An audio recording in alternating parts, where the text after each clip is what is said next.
So I'm a sociolinguist, so we look at the sort of interaction between language and society. So the way that people use language, the way that people feel about language, and specifically I work in the fields of language variation and change, so looking at differences and similarities in the way that people speak, as well as language attitudes and ideologies, so looking at the way that people feel about different ways of speaking, the way that they evaluate someone, the way they judge someone based on their accent. So one of the big pieces of research that I've done has been looking at language attitudes, so the way that people are judged based on the accent. So I focused on South East England to look at the different ways that people are judged on their accent. So for instance, as less intelligent, less friendly, less trustworthy than other people. And this really maps onto certain social characteristics. So for instance, working class people, people from Essex, East London, tend to be evaluated as less intelligent, friendly and trustworthy than other people.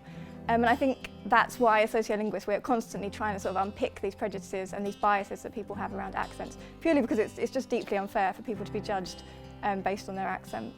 So one of my other big main research areas is looking at variation and change. So this is when we look at differences and similarities in the way that people speak. And this can be to do from different social groups or because they're from different places. And I've mainly focused on accents in East London, so for instance Cockney, and the influence that it's had on the Essex accent. So when we analyse speech data as linguists, we often don't just listen to it, we also talk about sort of reading it or looking at it.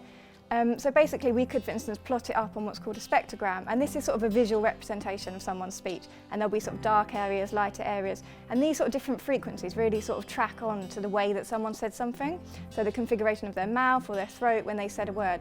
And then we can extract sort of numerical data from that, and we can compare it between different speakers, say. So we can look at really subtle differences, say, between how high or low someone's tongue is in their mouth when they say a word, how far forward their tongue was, and then something that maybe we couldn't necessarily hear very clearly because it's a very subtle difference. We can actually look at it sort of statistically to see, oh, actually there's a very subtle difference in the way that they said this word. Their tongue was in a slightly different place. And then we ask ourselves, why was that? Are they from a different place? Is it a different social background? What are the reasons why these two people don't speak in the same way?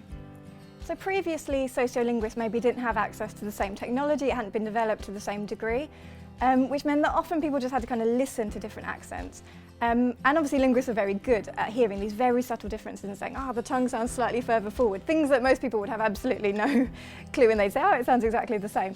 But now actually we have this sort of technology to be able to look at it sort of statistically, to look at it quantitatively, to say, actually there is a very subtle difference in the way that this person had their tongue or had their mouth configured when they said a word, and that differs to a different person. So it has really been able to advance the way that we look and study languages.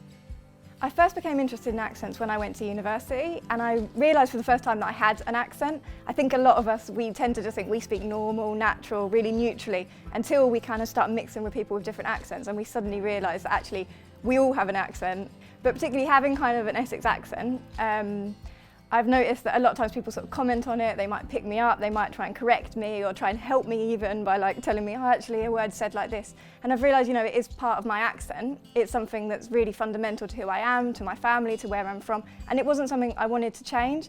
So that's why I sort of started studying language attitudes and trying to sort of distribute knowledge about language attitudes and accent bias and how it can kind of affect people in their lives.